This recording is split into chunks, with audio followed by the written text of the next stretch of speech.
So this client came in with a very thick grain of hair, and in order to achieve the haircut that he asked for, which was a one on the sides and I would say maybe a three on the top, I had to get through all of this hair. So what I chose to do was use my clipper over comb technique. As you can see, this big white comb helps me determine how much hair I'm cutting off little by little. And my clipper is a detachable blade, which gets through hair pretty easily. So the combination of these two tools helps me create the shape that I'm looking for. And at some point, the hair became a little bit dragging, I guess you could say, going through the clipper. So what I had to do is I had to, for a moment, spritz it down with some water. Not enough to drench the hair, but just to mist it, just to get it so that it's a little bit more looser per se. And then from here, I was able to manage cutting the hair off a little bit smoother. I honestly should have used it from the beginning, but I kind of got excited and just wanted to go right on in. But as you can see from here, I'm using that clipper over comb technique, which is helping the hair come off real smooth like. And then from here, this is me creating a shape around his head where I don't have to do too much work with my clipper. All I gotta do is shape it from here. So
now that we got most of the hair off the bulk, I kept the sides dark enough, so now the goal is to match the top with the sides.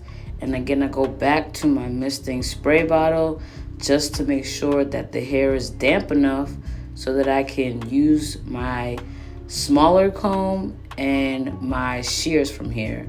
And this is where we start to create our shape for the top. And this will actually be the easier part of the haircut because at this point I'm just using my shears techniques and I'm doing little by little with combing the hair up into sections. Then I take my comb, run through it so that the hair is standing, or all the strands of the hair are all together, so that when I go to snip and take off this length, it'll be nice and smooth. And from here, this is my first guideline of what the length I'll be cutting for all over. And at this point, now I have the guide set. So from here, I just follow this guide all the way back.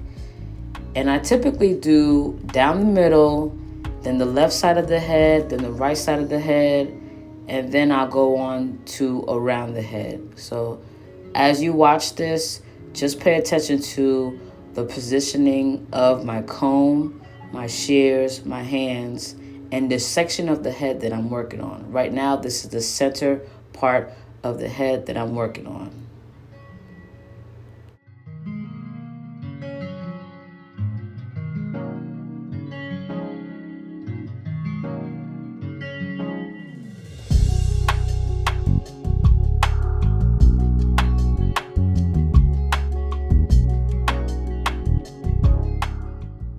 Now that we've completed the center, now we move on to the right side of the head. and we do the same exact thing. The thing that you have to remember is when you're cutting a different section, you need to comb a part of the first section so that you can match it to what you started.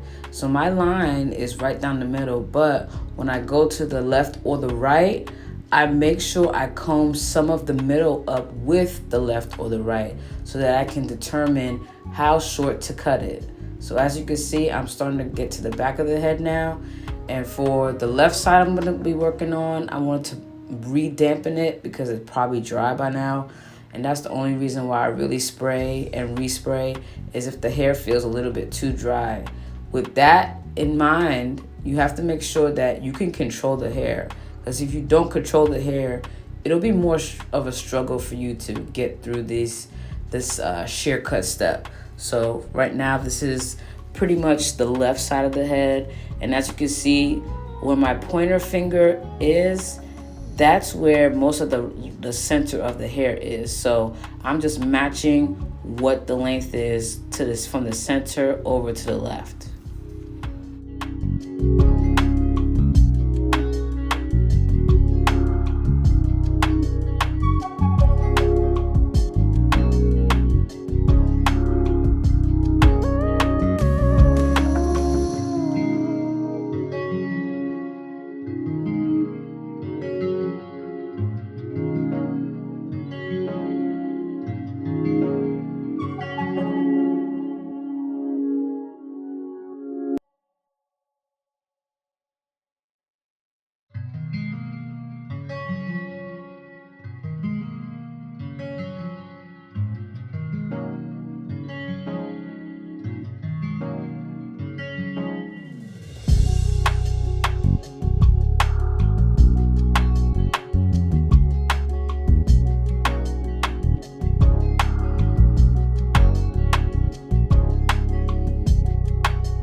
We have pretty much the center, the left side of the head, and the right side of the hair cut to the desired length.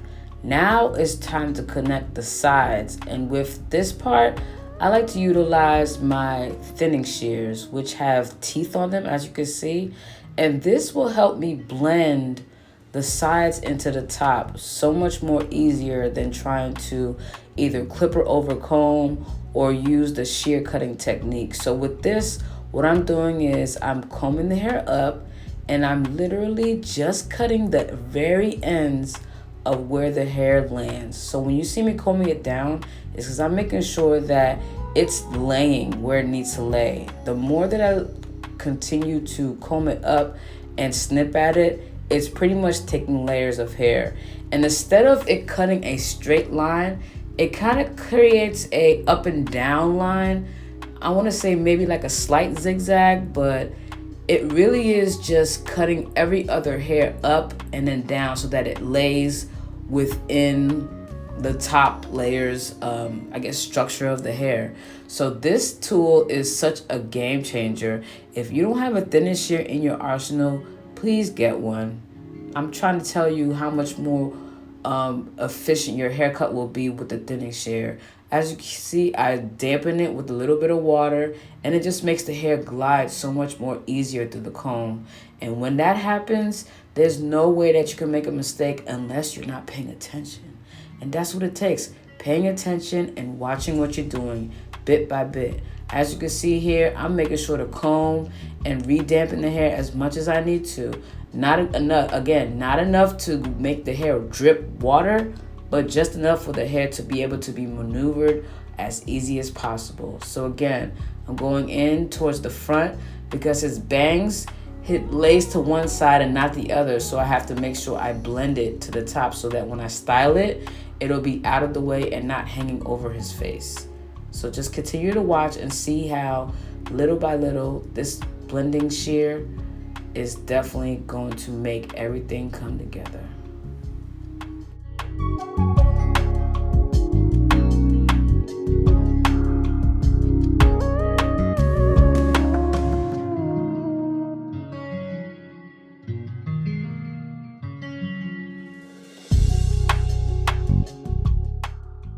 as I create the blending effect with my thinning shears, I'm coming towards the end of the haircut, but what you didn't see is that I tapered the neck, I tapered the sides, and I also made sure to line everything up and keep it as natural as possible, because this client's haircut, you don't really need a strong, aggressive line in the front, because usually when you style it, it'll be flopped over the hairline anyway, so you don't really need too much of that. And what you see me doing here is pretty much blending his cowlick in, because as you can see, when his hair was longer, you can't see a cowlick, but once you start cutting into it, the cowlick will pop out. And so with this blending shear, it helps me create more of a softer look in this area of his head where the hair sticks up. So that's why this blending shear, thinning shear, texturizing shear, whatever you want to call it, it's a game changer. It will help you blend your fine hair client's hair so much better. And then once I get to my desired length all around this cowlick, yeah, it's just time to style the hair and finish the haircut off. And this is what it looks like.